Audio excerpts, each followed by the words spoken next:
నమస్తే రమగారు. నమస్తే జయ. రమగారు, మనము లాస్ట్ టైం ఒకసారి గురు భక్తికి సంబంధించి మాట్లాడుకున్నాము. గురువుకి ఏ విధమైన మర్యాద కల్పించాలి, ఆయన స్థానం ఏంటి, మనం పిల్లలకి ఎలా తెలియచేయాలని. సో దానికి రిలేటెడ్గానే ఇంకా ఏమైనా ఇంకొన్ని స్టోరీస్ చెప్పి పిల్లలకి ఇంకొంచెం అవేర్నెస్ క్రియేట్ చేస్తే బాగుంటుందేమో అనిపిస్తుంది.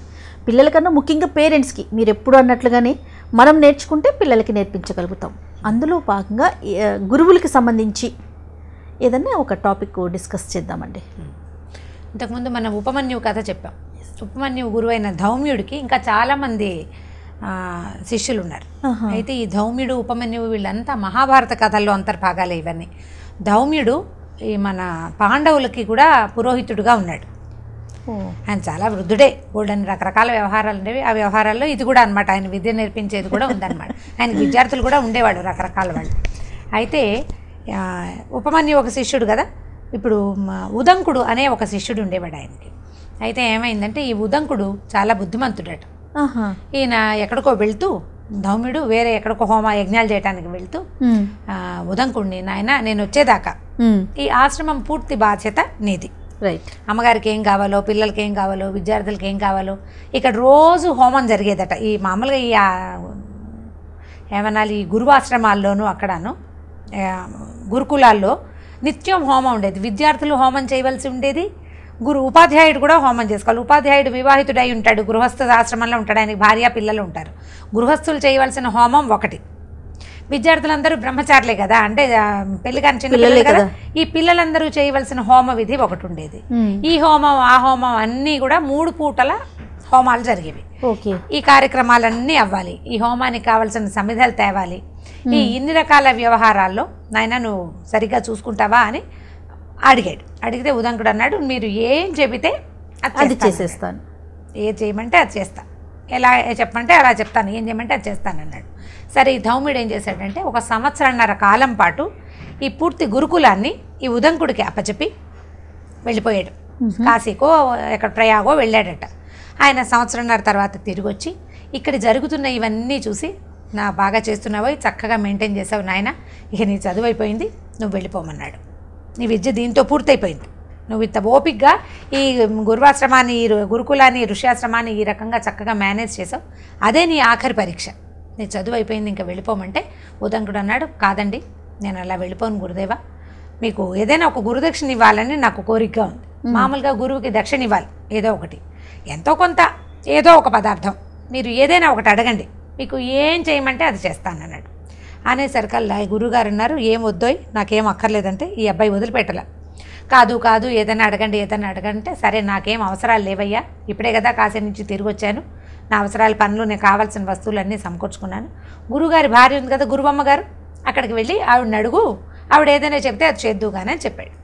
ఈ కుర్రాడు వెళ్ళాడు గురువమ్మ గారి దగ్గరికి. అమ్మ, నేను నా విద్య అయిపోయింది, గురువుగారు నాకు ఆజ్ఞ ఇచ్చారు, అయితే నేను గురుదక్షిణ ఏదైనా ఇవ్వాలనుకున్నా, గురువుగారు మీకేం కావాలో అడిగి అది తెచ్చిపెట్టమన్నారు, మీకేం కావాలో చెప్పండి అన్నాడు.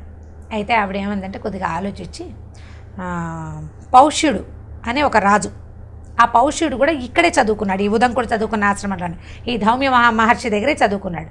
పౌష్యుడు వాళ్ళమ్మ, లేకపోతే పౌష్యుడి భార్య, ఆవిడ దగ్గర కుండలాలు ఉన్నాయట, మంచివి మణికుండలాలు మెరుస్తుంటాయి, పెద్ద పెద్దవి. మనం పెద్ద పెద్ద జుంకీలు పెట్టుకుంటాం కదా, ఇప్పుడు పెట్టుకుంటున్నారు కదా, పెద్ద జూకాలు, పైన ఒక దుద్దుండి కిందకి జూకా వెళ్లాడుతూ ఉంటుంది, మణికుండలాలు అన్నమాట. ఆవిడ పెట్టుకున్నటువంటి ఆ కుండలాలు కావాలి నాకు. ఇవాళకి 5వ రోజున మన ఇంట్లో ఒక పెద్ద యాగం ఉంది ఈ గురుకులాల్లో. ఆ యాగం రోజున బ్రాహ్మలందరూ ఆ భోజనానికి కూర్చుంటారు, వాళ్ళకి వడ్డించే సమయంలో అవి చెవులకు పెట్టుకుని వడ్డించాలని నా కోరిక, ఆ కుండలాలు తెచ్చిపెట్టు నువ్వు నాకు అని చెప్పింది.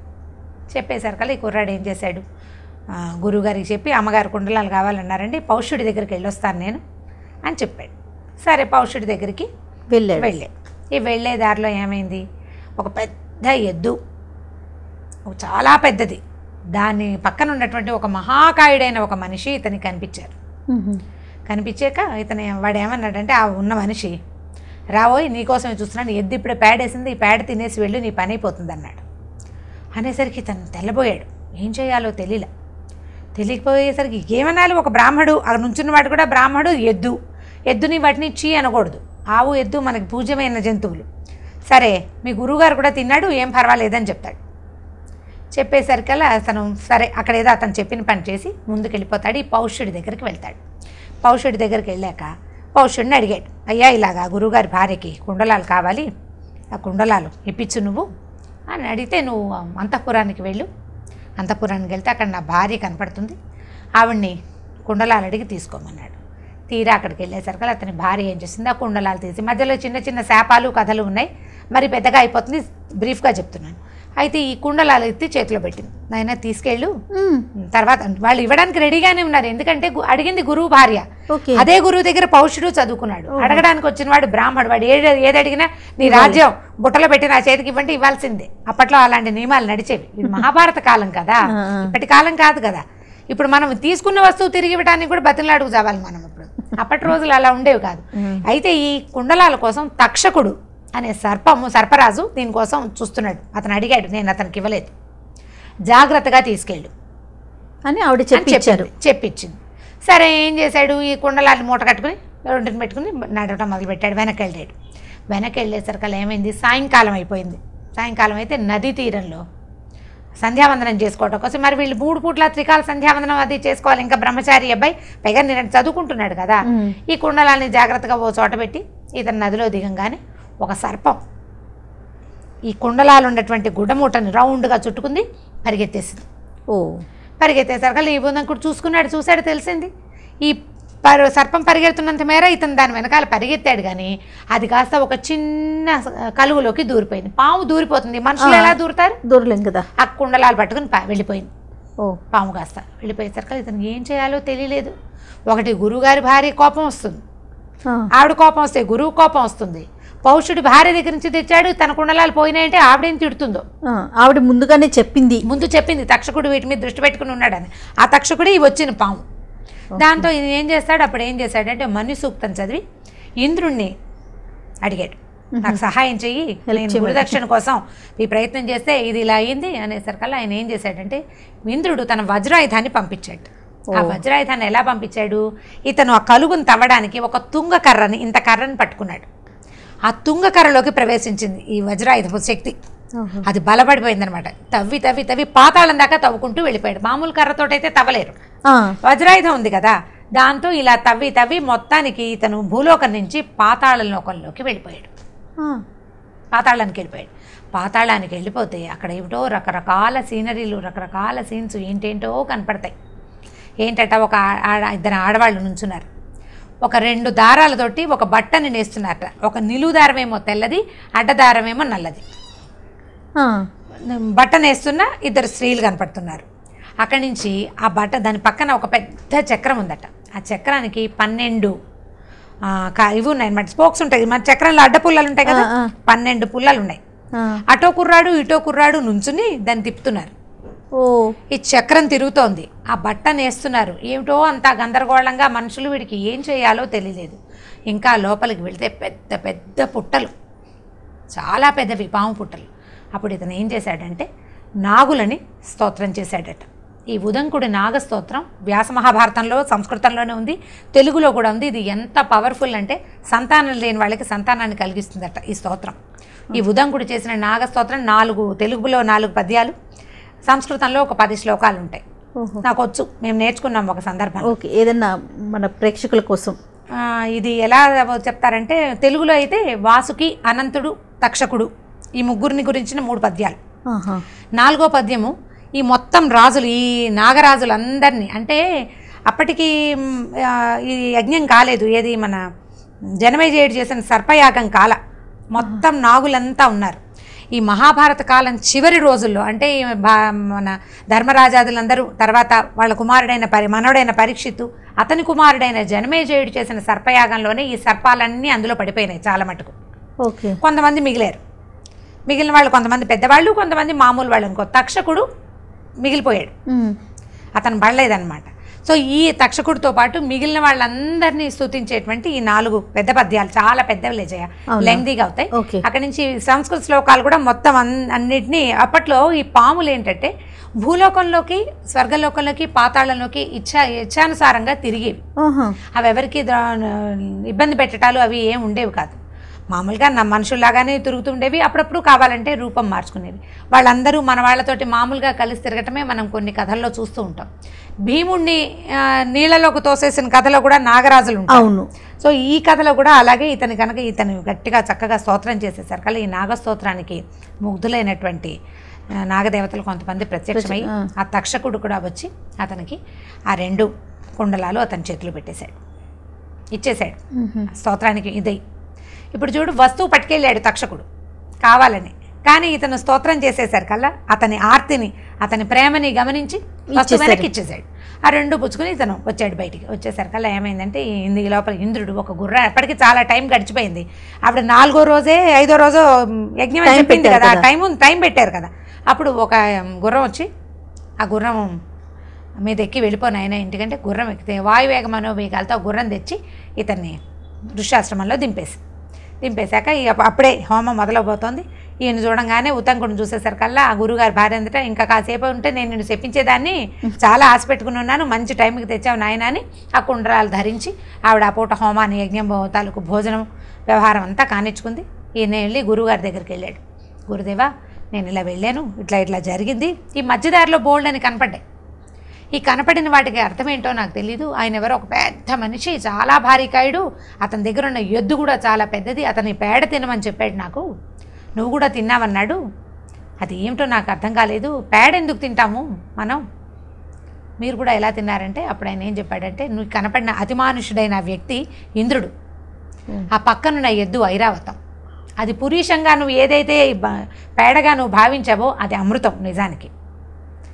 నిన్ను అంటే ఇప్పుడు మనకి మంచి చేసే వస్తువు ప్రతిసారి మంచిగానే కనిపించదు, ప్రతిసారి అది చాలా అద్భుతంగానే అనిపించదు. మనకి చాలా అసహ్యము అయిష్టము కలిగించిన విషయం మనకు చాలా మంచి చేస్తుంది. అది ఈ సంగతి. అక్కడి నుంచి నువ్వు పాతాళ లోకంలోకి వెళ్ళినప్పుడు ఒక 2 స్త్రీలు బట్టలు నేస్తున్నారు కదా, అదేంటంటే రాత్రి పగలు. మన రాత్రి పగళ్ళు ఇలా అక్కడ తయారవుతాయి, పాతాళంలో నిర్దేశించబడి ఉంటాయి. అక్కడి నుంచి మన కథ నడుస్తుంది. ఆ రాత్రి పగలు అవి. అక్కడి నుంచి 2 కుర్రాళ్ళు తిప్పుతున్నారు కదా ఈ చక్రాన్ని, ఆ వాళ్ళిద్దరూ సూర్యచంద్రులు. ఆ తిప్పే చక్రం ఏంటంటే సంవత్సరం, 12 నెలలు అవి. వాళ్ళే కదా ఈ కథ అంతా నడిపేది, అంతే కదా.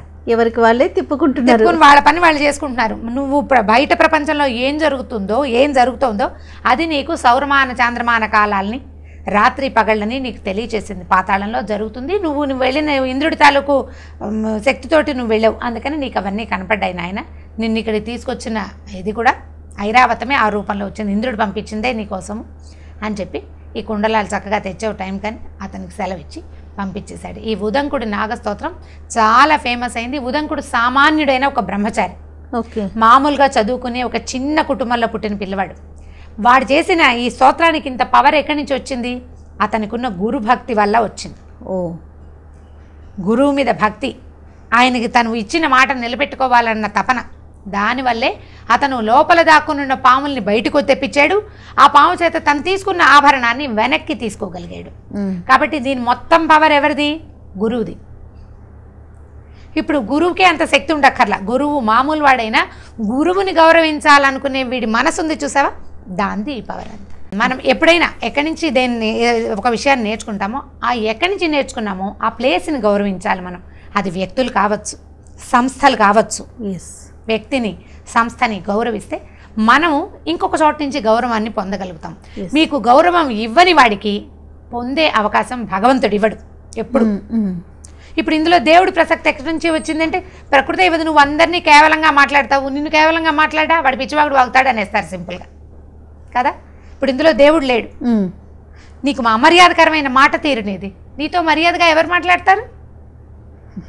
మనం చాలా మర్యాదగా మాట్లాడితే అవతల వాడు మనని తుస్కరించడానికి భయపడతారు.